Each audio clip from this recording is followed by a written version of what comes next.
हुकूमत से 2 तहकीकाती कमीशन बनाने का मुतालबा। उमर अयूब ने तहरीरी मुतालबात स्पीकर कौमी असम्बली को पेश कर दिए। तहरीक इंसाफ के चार्टर ऑफ डिमांड में कहा गया कि PTI वफाकी हुकूमत से 2 तहकीकाती कमीशन बनाने का मुतालबा करती है। पहला कमीशन 9 मई वाक़यात और बानी PTI की गिरफ्तारी की कानूनी हैसियत की तहकीकात करे। दूसरा कमीशन 24 से 27 नवंबर तक वाक़यात की तहकीकात करे। इस्लामाबाद में मुजाहिरीन पर फायरिंग की तहकीकात का भी मुतालबा। 24 से 27 नवंबर तक जख्मी और जाम हक होने वालों की तादाद भी पूछ ली। चार्टर ऑफ डिमांड में मजीद लिखा, वफाकी और सूबाई हुकूमतें सियासी कैदियों के कानूनी अमल में शफाफ मुआवनत करें। जुडिशल कमीशन तश्कील ना दिए गए तो मुज़ाकरात जारी नहीं रहेंगे। PTI के चार्टर ऑफ डिमांड पर उमर अयूब, अली अमीन गंडापुर, अलामा नासिर अब्बास, असद कैसर, सलमान अकरम राजा, हामिद रजा के दस्तखत मौजूद। मुज़ाकरात में हुकूमत के 10 और अपोजिशन के 6 अरकान शरीक हुए।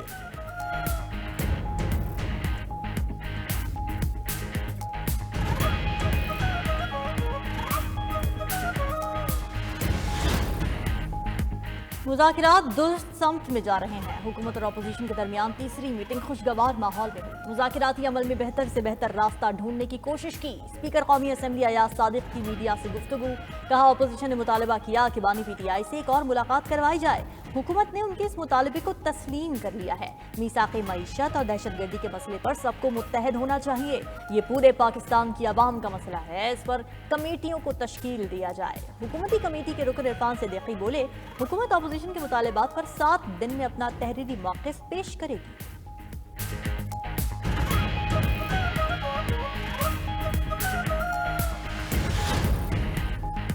मेरी और अली अमीन गंडापुर की army chief general Asim Munir से अलहदगी में मुलाकात हुई। आर्मी चीफ के सामने PTI के तमाम मसाइल और मुतालबात रखे।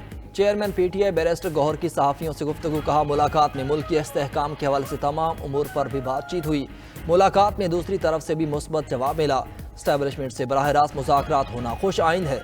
उम्मीद है सूरत हाल अब मजीद बेहतर होगी। वज़ीर आला खैबर पख्तूनख्वा अली अमीन गंडापुर ने भी आर्मी चीफ से मुलाकात की तस्दीक कर दी। कहा, सिपा सालार से मुलाकात में बैरिस्टर गौहर भी मौजूद थे। अगर मेरे जहन में कोई शुबा होता तो मुज़ाकराती कमेटी का हिस्सा कभी ना बनता।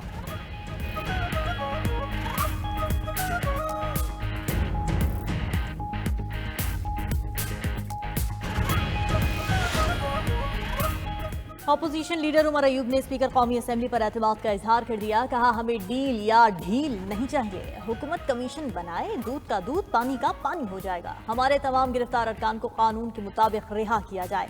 साहबजादा हामिद रजा बोले, हुकूमत जुडिशल कमीशन के क़याम पर राजी ना हुई तो आगे मुज़ाकरात नहीं होंगे। अली जफर बोले, हुकूमत ने मामला आगे बढ़ाया तो मुज़ाकरात चलेंगे। राजा नासिर अब्बास ने कहा, उम्मीद है हमारे मुतालबात तस्लीम कर लिए जाएंगे। सलमान अकरम राजा बोले, हम NRO नहीं मांग रहे, अपना हक मांग रहे हैं। बाबर आवान ने कहा, मुज़ाकरात में मजाक अलहदा और रात अलहदा है।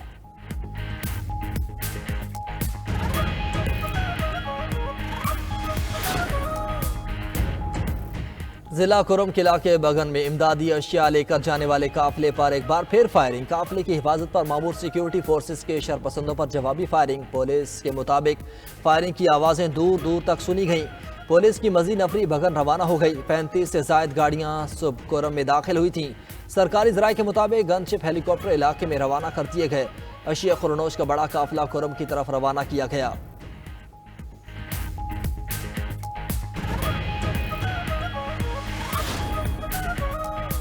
कतरी वज़ीर आज़म का गाज़ा में जंगबंदी मुआहिदे का ऐलान। जंगबंदी का इत्तलाक़ इतवार से होगा। 6 हफ्तों की जंगबंदी पर अमल दरामद 3 मराहिल में किया जाएगा। मरहला वार कैदियों का तबादला और जंग के खात्मे पर मुज़ाकरात होंगे। कतरी वज़ीर आज़म मोहम्मद बिन अब्दुर्रहमान बिन जासिम अस्सानी ने न्यूज़ कॉन्फ्रेंस में कहा कि कतर, मिस्र और अमरीका मुआहिदे पर अमल दरामद की निगरानी करेंगे। अरब मीडिया के मुताबिक मुआहिदे के तहत इजरायली फौज गाज़ा के अंदर 700 मीटर पीछे हट जाएगी। 33 इजरायली यरगमालियों के बदले 2000 फलस्तीनी कैदियों को रिहा किया जाएगा। इजराइल गाजा के जख्मियों को इलाज के लिए बाहर जाने की इजाजत देगा। इजराइल पहले मरहले के आगाज के 7 दिन बाद मिस्र के साथ रफा क्रॉसिंग खोल देगा। पहला मरहला होने के 16 दिन बाद दूसरे मरहले के लिए मुज़ाकरात होंगे।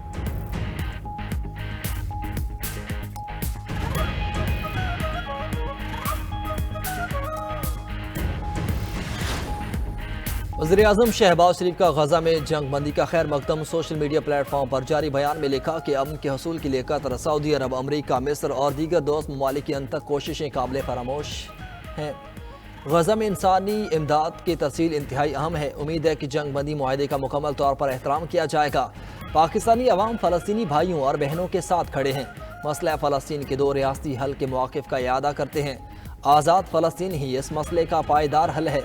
खुद मुख्तार फ़लस्तीनी रियासत का दारुल हुकूमत अल-कुद्स शरीफ होना चाहिए।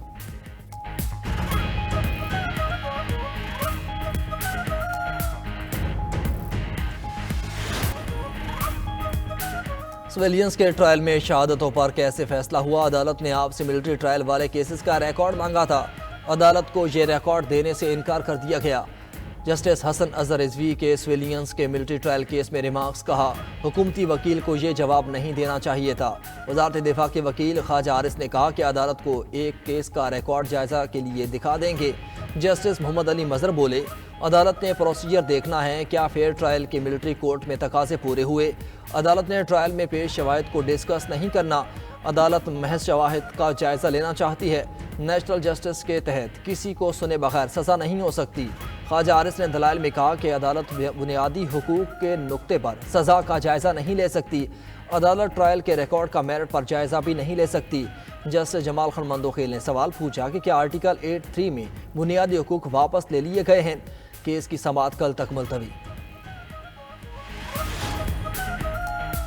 वज़ीर आज़म शहबाज शरीफ का छोटे कारोबार के फरोग के लिए इनकलाबी इक़दाम। वज़ीर आज़म यूथ प्रोग्राम के तहत कर्ज की रकम 5 लाख से बढ़ाकर 15 लाख करने की हिदायत कर दी। वज़ीर आज़म की मुल्क भर में छोटे और दरमियाने दर्जे के कारोबार को सहूलियात की फराहमी के लिए तफसीली सर्वे जल्द मुकम्मल करने की हिदायत।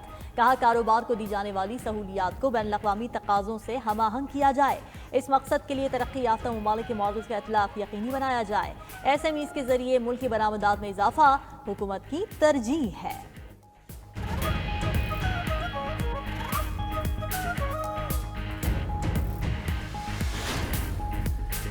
वज़ीर आज़म ने दिन रात काम करके मुल्क को डिफ़ॉल्ट के खतरे से निकाला। कुछ लोग कह रहे थे कि मुल्क डिफ़ॉल्ट कर जाएगा, अब तमाम मुआशी अशारिया बेहतरी की जानिब गामजन हैं। वज़ीर आला पंजाब मरियम नवाज का लाहौर में तकरीब से खिताब। कहा, स्टॉक मार्केट ने तारीखी रिकॉर्ड तोड़ा है। दुनिया के सरमायाकार पाकिस्तान की तरफ देख रहे हैं। वज़ीर आज़म ने कल ऐलान किया कि बिजली की कीमत 11 रुपये मजीद कम होगी। वज़ीर आला पंजाब ने फैसलाबाद में लैपटॉप स्कीम का इफ्तिताह कर दिया। होनहार स्कॉलरशिप स्कीम की तकरीब में शरीक हुई।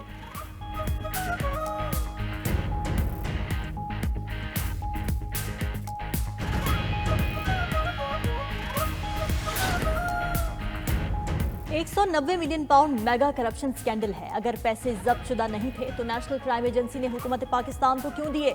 वज़ीर इत्तलात अता तारड़ की न्यूज़ कॉन्फ्रेंस। कहा, £190 मिलियन इसलिए दिए गए क्योंकि वो पाकिस्तान और अवाम का पैसा था। बानी PTI मुल्क की तारीख में वाहिद लीडर हैं जो कहते हैं उनका काम सोर्स ऑफ इनकम नहीं। PTI को चैलेंज है, बानी चेयरमैन का सोर्स ऑफ इनकम बता दें। मजीद कहा, मुल्क के डिफॉल्ट का खतरा मुकम्मल तौर पर खत्म हो चुका है। आलमी इक़्तिसादी फोरम ने पाकिस्तानी मईशत के हवाले से मुस्बत इशारे दिए हैं।